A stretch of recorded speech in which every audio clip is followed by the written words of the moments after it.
thank you all for coming out on the Tuesday after Thanksgiving in the middle of a busy holiday season to hear what we're doing at the Nicholas School and at Duke to bring innovation to bear to help us solve some of the world's greatest environmental challenges. So the theme of tonight's program is Environment is Business.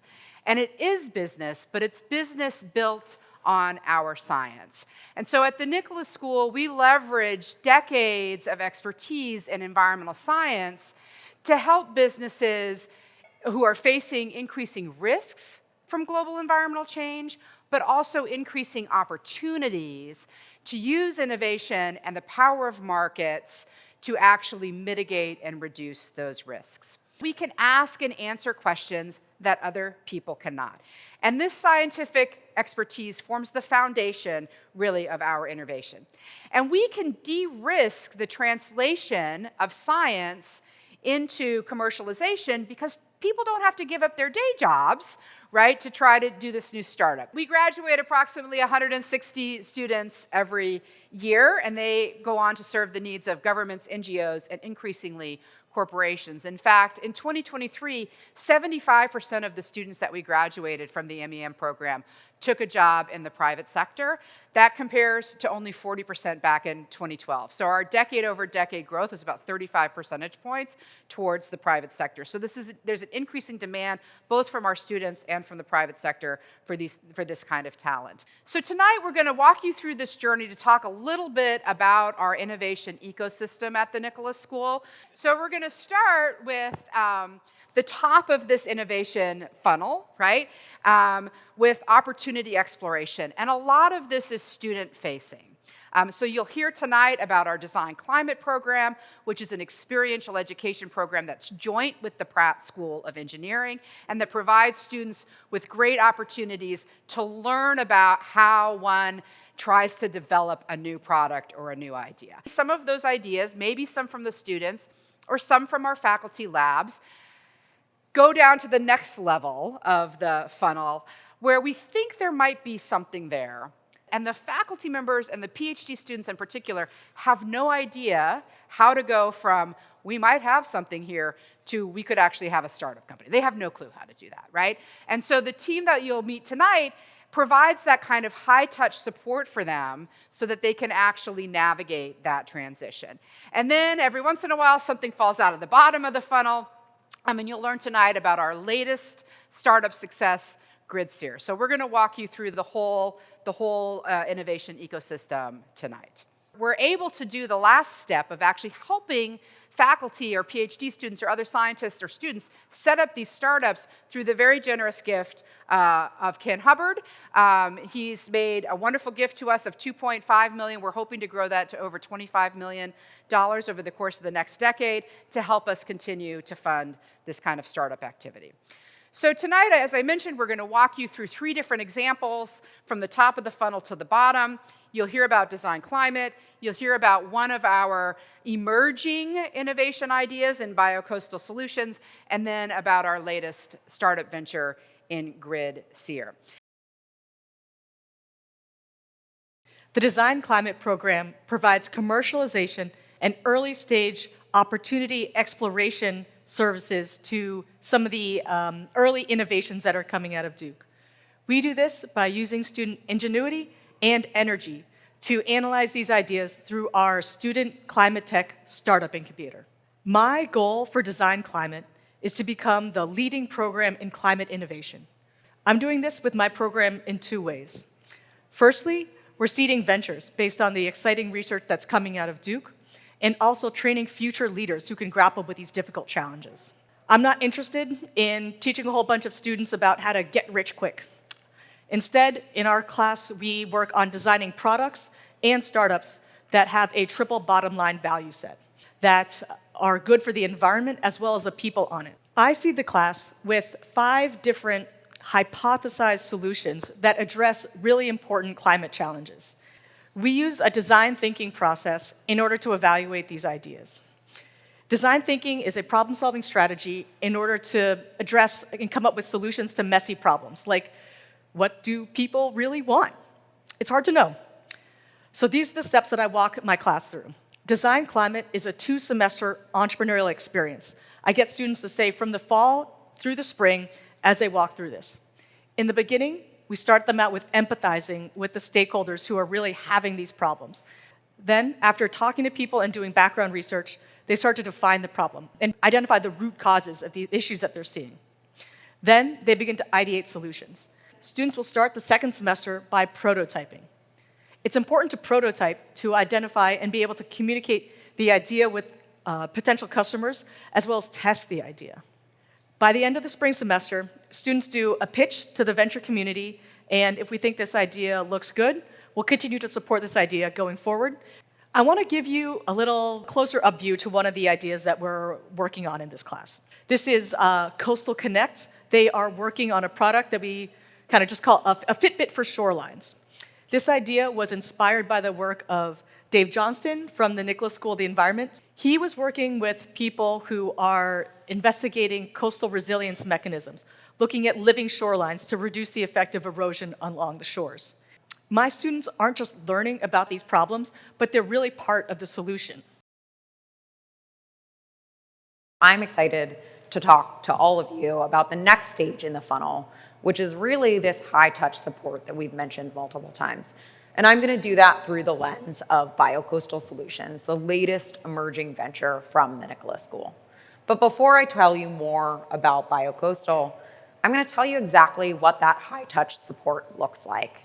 It can manifest in a lot of different ways, beginning first here on the left with some overlapping actions with what happens in Design Climate, whether that's further validation of the market opportunity or customer discovery that builds upon the work that students have been able to do in Design Climate.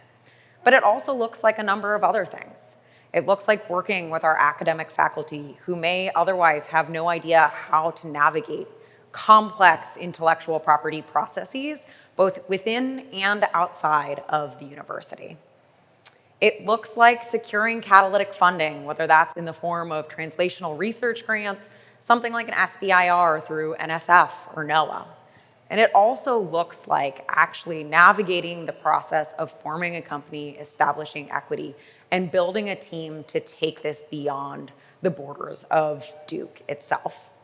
It's my pleasure to introduce to you the latest emerging venture, Biocoastal Solutions, which is using faculty and student innovation and research to address some of the most pressing challenges, namely around coastal erosion. Biocoastal Solutions was formed around the brilliant science of Dr. Brian Silliman, who's the Rachel Carson Distinguished Professor of Marine Conservation Biology and Director of the Duke Wetlands Center.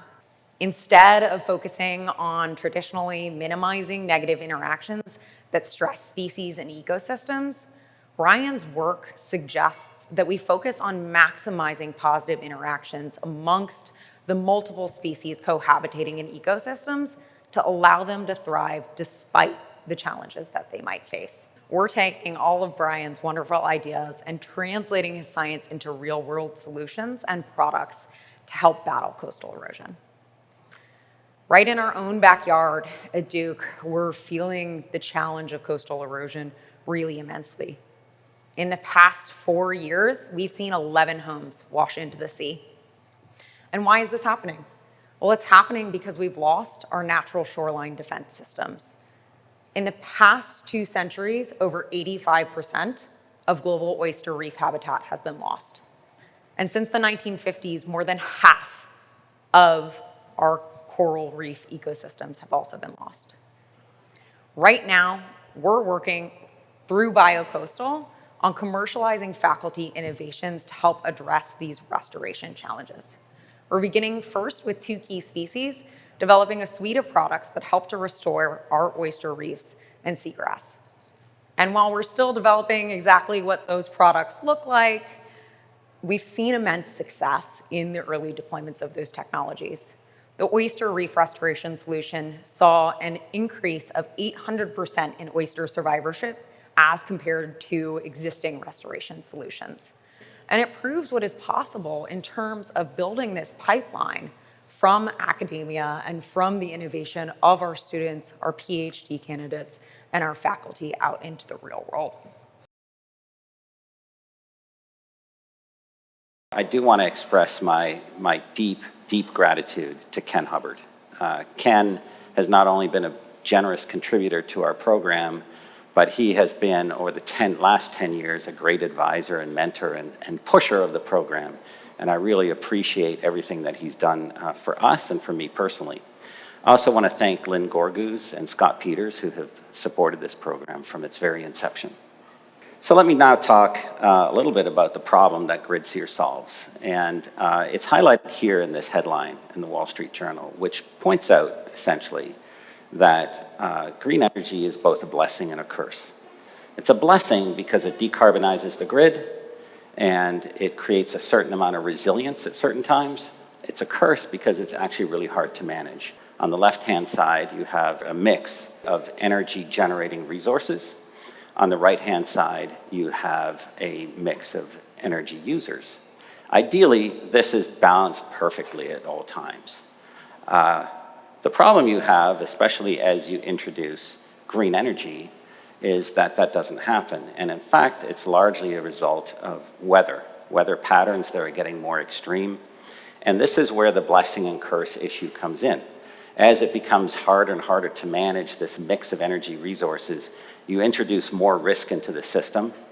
Risk means you have to purchase reserves, and that costs money, okay? And this is really where GridSeer comes in. GridSeer is a software and analytics platform that helps to manage, especially green energy. It improves the reliability, and most importantly, it reduces cost. Before I get into GridSeer a little bit more, I want to give a bit of a backstory of what we're really trying to do. And the best way for me to do that is to talk about one of our recent startups, Tyrata. We formed Tyrata in 2018 in a collaboration with the Pratt School of Engineering. And what Tyrata does is it automated the tread measurement in tires. With this technology, we were able to reduce the number of tires that a fleet needed to use, and at the same time, increase safety within the fleet. So this is really important, right? If you reduce the number of tires, you're reducing rubber, so that's good for the planet. If you're increasing safety, you're helping people. The drivers are safer, people on the street are safer. And by the way, if you need less tires, you're spending less money. So there's a profit component to this. So this is a classical triple bottom line company, and that's in fact why we did it. We were able to sell this company to Bridgestone in 2023. A lot of people know Bridgestone manufactures tires. A lot of people don't know that they're the largest manager of tires in the world. So when you think of this technology and their ability now to scale this technology within those fleets, they're going to become more sustainable. They're going to have safer fleets, and they're going to make money while they're doing it. For me personally, I didn't have a lot of interest to go work for Bridgestone. I went to Lori, I said, hey, can I come back? She said, yes. And I think that's part of our program, is to allow people like myself, ultimately other entrepreneurs, to go out, to innovate, to take risk, to succeed or fail, and then come back and do it again. That learning cycle is very, very important to the program that we've developed. Dalia Patina Echeverri walked into my office, and here's the story she told me that day, which was pretty cool. So they have a software and analytics platform that addresses three things. It addresses the weather-based risk. It addresses intrinsic asset risk in the form of a digital twin. And it also looks at all the historical data of that system. And they combine that in a forecast generator, which is an artificial intelligence engine that predicts and also traces errors. And this they use to forecast all possible states of what might happen tomorrow. This is really important because current approaches to modeling model what's likely to happen tomorrow. Her software models every possible state of tomorrow and assigns a probability for that state to happen. And this allows them to manage risk much, much better than before. The other thing they do is every time they model, they also measure what actually happens, and they turn that back into a learning system. They actually applied it to Duke Energy, and they were able to demonstrate with over years of data that their approach to modeling the risk could save Duke Energy as much as 2 to 5%. She has a whole team of researchers that work with her. Dimitris Floros, who is a postdoc in her lab, he is an expert in machine learning. And then Mauricio Hernandez, who wrote his dissertation on this software. And by the way, they've just come back from Dubai, where they were selected out of 3,000 applicants to be part of Prototypes for Humanity. And when they were at the conference, they were selected top 10 at the conference. So we have great technology, we have a great science team. What do we do next? We start wrapping some business people around it. But the key point is not what can you do next with the technology, but with the technology that you have right now, what problems can we solve for real customers? And really got interested in commercial industrial applications, EV networks, data centers, virtual power plants, and microgrids. The other thing we did is we went out and talked to potential customers, and we discovered a lot of interest in this technology. I've noted here a quote from one of those: "We need your help on how we can predict our cooling and heating loads when they're influenced by things we can't control." This particular customer spends $100 million a year on energy, and we believe we can save them $1 million a year. We raised money through the Hubbard Fund and also ARPA-E. We have about $500,000 to initiate our product development. We are targeting our first product launch in March of 2025, and at that point, we expect to start to sell to customers. This is just evidence that I actually have the best job in the world, because I get to go to work every day with these amazing scholars and faculty members and try to elevate the work that they do. One of Duke's great strengths is our willingness, ability, the fact that we really love to partner with different schools across campus. So again, trying to build out this ecosystem of innovation and our ability to serve the private sector as they address climate change and other environmental issues.